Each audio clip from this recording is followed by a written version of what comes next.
Hello everyone, today we will discuss about parkinsonism disease. तो parkinsonism जानने के लिए सबसे पहले हम ये देखेंगे कि ये हमारा ब्रेन है जिसमें ये सब्सटेंसिया नाइग्रा है, ग्रीन कलर से हाईलाइटेड है सब्सटेंसिया नाइग्रा, जो कि बेसल गैंग्लिया का पार्ट होता है और ये डोपामिन प्रोड्यूस करता है, जिससे हमारी बॉडी में जो मोटर मूवमेंट होते हैं, कॉग्निशन होते हैं, इम्बोलिक एक्टिविटी होती हैं, ये सब इनका फंक्शन होता है। अगर इसकी डिजनरेशन हो जाती है तो ये पार्किंसनिज्म डिजीज़ कॉज करती है। यानी प्राइमरी डिजीज़ पार्किंसनिज्म की क्या होती है? सब्सटेंसिया नाइग्रा का डिजनरेशन। तो पार्किंसंस डिजीज़ में क्या होता है? Normally balance between dopaminergic and cholinergic neuron. ठीक है, जो डोपामिनर्जिक होती हैं और कोलिनर्जिक होती हैं उसमें बैलेंस होता है, तो नॉर्मल होती हैं।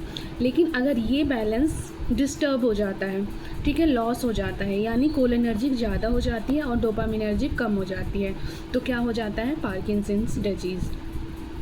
तो इसका डेफिनेशन है, it is extra pyramidal motor disorder characterised by tremor, rigidity, हाइपोकाइनेसिया।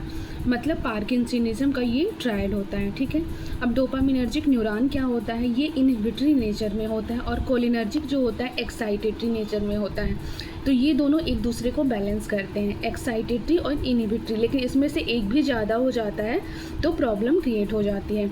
तो पार्किंसनिज्म में क्या होता है? अनअपोक्स एक्साइटेटरी न्यूरॉन, मतलब क्या होता है? एक्साइटेटरी ज़्यादा हो जाती है, एसिटाइलकोलिन की वजह से एक्साइटेटरी ज़्यादा हो जाती है, जिससे क्या होता है? टोन, हमारी बॉडी की जो टोन होती है नॉर्मली वो इंक्रीज हो जाती है और बॉडी कैसी हो जाती है? हाइपर एक्साइटेड हो जाती है। ठीक है, तो ट्रेमर, रेजिडिटी और हाइपोकाइनेसिया। तो अगर हमको पार्किंसंस डिजीज़ का ट्रीटमेंट करना है तो हमें क्या करना होगा?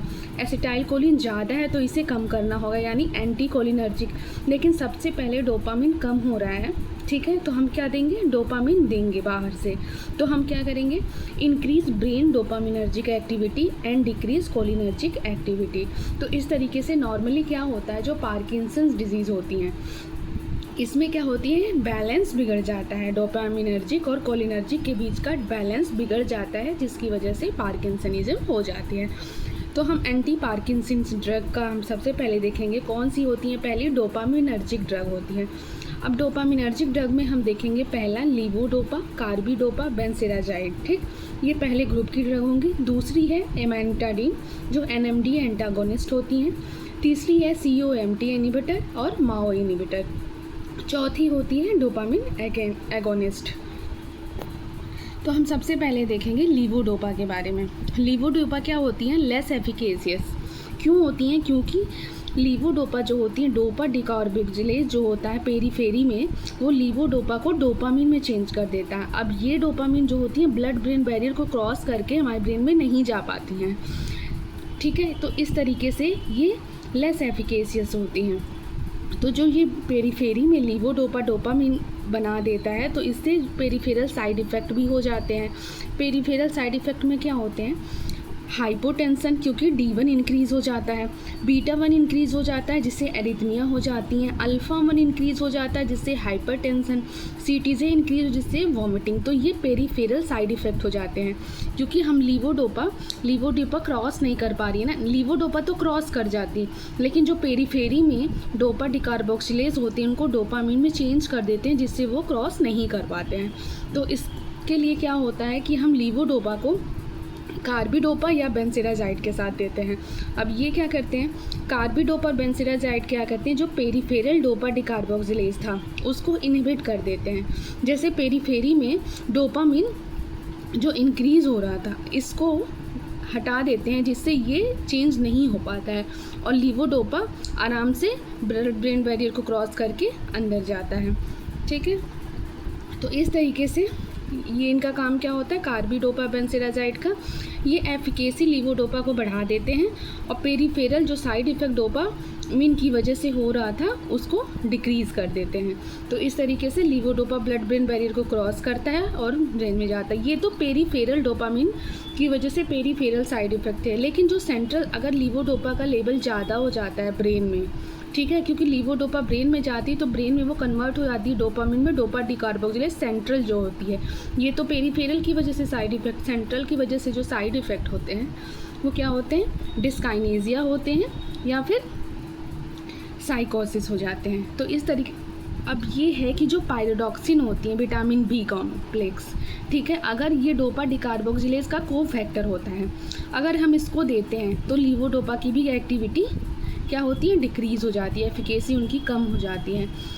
तो क्या होता है, due to excess dopamine brain में अगर डोपामिन सेंट्रल में ब्रेन में इंक्रीज हो तो साइकोसिस हो जाती है। तो सेंट्रल साइड इफेक्ट हो जाता है डिस्काइनेजिया साइकोसिस, ठीक है। अब ये सेंट्रल साइड इफेक्ट कार्बिडोपा से हम कंट्रोल नहीं कर सकते हैं। तो इस तरीके से जो पहली ड्रग थी पार्किंसंस के लिए, लीवोडोपा प्लस कार्बिडोपा, ठीक है, ये होती है लीवोडोपा कार्बिडोपा। कभी भी हम लीवोडोपा अकेले नहीं देंगे क्योंकि ये ब्लड ब्रेन बैरियर्स को क्रॉस नहीं कर पाती है और पेरीफेरी में साइड इफ़ेक्ट कॉज करती है। अब सेकंड ड्रग होती है एमेनिटाडिन। एमेनिटाडिन क्या होती है, NMDA एंटागोनिस्ट होती है, ठीक है। ये क्या करती है, ये कैसे काम करती है, एमेनिटाडिन जो होती है रिलीज़ कराती है डोपामिन को फ्रॉम द वेसाइकल्स। जो वेसाइकल्स होती हैं उससे डोपामिन को रिलीज़ कराने में हेल्प करती हैं। लेकिन इसके भी साइड इफ़ेक्ट होते हैं, एंकल एडिमा या लिविडो रेटिकुलरिस। अब लिविडो रेटिकुलरिस क्या होती है, ये pink pigmentation of the skin in the meshwork, ठीक है। इस तरीके से जो एमेनिटाडिन होती है रिसेंटली जो होती है अप्रूव की गई है किसके लिए, लीवोडोपा इंड्यूस डिस्काइनेजिया। जो सेंट्रल साइड इफ़ेक्ट हो रहे थे लीवोडोपा कार्बिडोपा देने से, जो सेंट्रल में डिस्काइनेजिया और साइकोसिस साइड इफ़ेक्ट हो रहे थे, तो ये डिस्काइनेजिया के लिए लीवोडोपा इंड्यूस डिस्काइनेजिया के लिए रिसेंटली जो होती है अप्रूव किया गया है एमेनिटाडिन, ठीक है।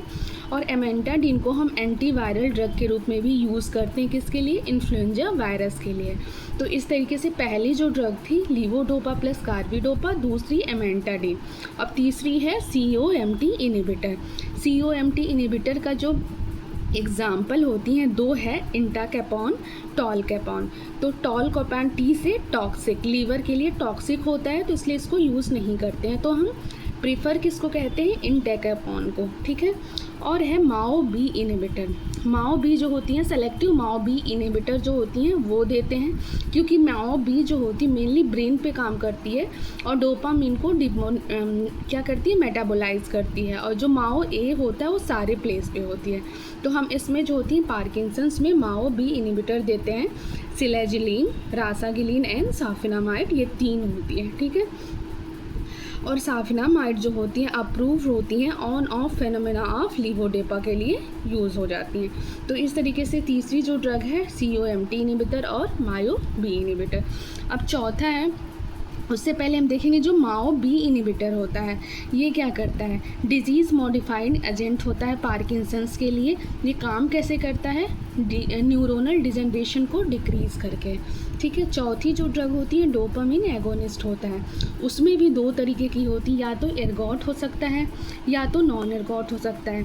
जो एर्गॉट होता है वो क्या करता है, वेजो कॉन्स्ट्रिक्शन करता है जिससे गैंग्रीन और फाइब्रोसिस साइड इफ़ेक्ट होते हैं। तो जनरली हम एर्गॉट डेरिवेटिव जो होती हैं डोपामिन एगोनिस्ट को वो हम यूज़ नहीं करते। इसके एग्जाम्पल हैं ब्रोमोक्रिप्टिन, परगोलाइड। लेकिन जो सेकेंड होती है नॉन एर्गॉट, ये सेफेस्ट होती हैं और लॉन्ग एक्टिंग होती हैं, प्रेमीपेक्सोल और रोपिनिलोल। इसको हम ड्रग ऑफ चॉइस पार्किंसंस के रूप में यूज़ करते हैं, ठीक है। तो पहली जो ड्रग थी डोपामिन एगोनिस्ट। अब दूसरी है एंटी कोलिनर्जिक ड्रग, क्योंकि कोलिनर्जिक एक्टिविटी ज़्यादा हो रही थी तो उसको कम करने के लिए हम एंटी कोलिनर्जिक ड्रग देंगे, जो होती है drug of choice for drug induce parkinsonism. अगर किसी ड्रग की वजह से कोलिनर्जिक एक्टिविटी इंक्रीज़ हो रही है और पार्किंसंस हो रहा है तो उसके लिए हम ये ड्रग यूज़ करते हैं, बेंजहेक्सोल, बेंजट्रोपिन, बाइपेरिडिन एंड पेरिप्रोसाइक्लिडिन। लास्ट है एंटी हिस्टामिनिक ड्रग, जो फर्स्ट जनरेशन की होती है। मतलब फर्स्ट जनरेशन जो एंटी हिस्टामिनिक ड्रग होती है वो भी हम यूज़ करते हैं पार्किंसंस में, क्योंकि उसके पास एंटी कोलिनर्जिक एक्टिविटी होती है, ब्लड ब्रेन बैरियर को वो क्रॉस करती है। एग्जाम्पल प्रोमेथाजीन होती है जो हम बेंजहेक्सोल के अल्टरनेटिव में यूज़ करते हैं इसको, ठीक है। तो इस तरीके से पार्किंसंस के लिए जो ड्रग अब चॉइस होती है वो कौन होती है, डोपामिन एगोनिस्ट, प्रेमीपेक्सोल, रोपिनिरोल, जो कि नॉन एर्गॉट डेरिवेटिव थी। और जो मोस्ट इफेक्टिव ड्रग होती है वो होती है लीवोडोपा प्लस कार्बिडोपा। और drug of choice for drug induce parkinsonism होती है तो उसके लिए क्या होती है, बेंजहेक्सोल यूज़ करते हैं। Thank you so much, please like and subscribe my channel.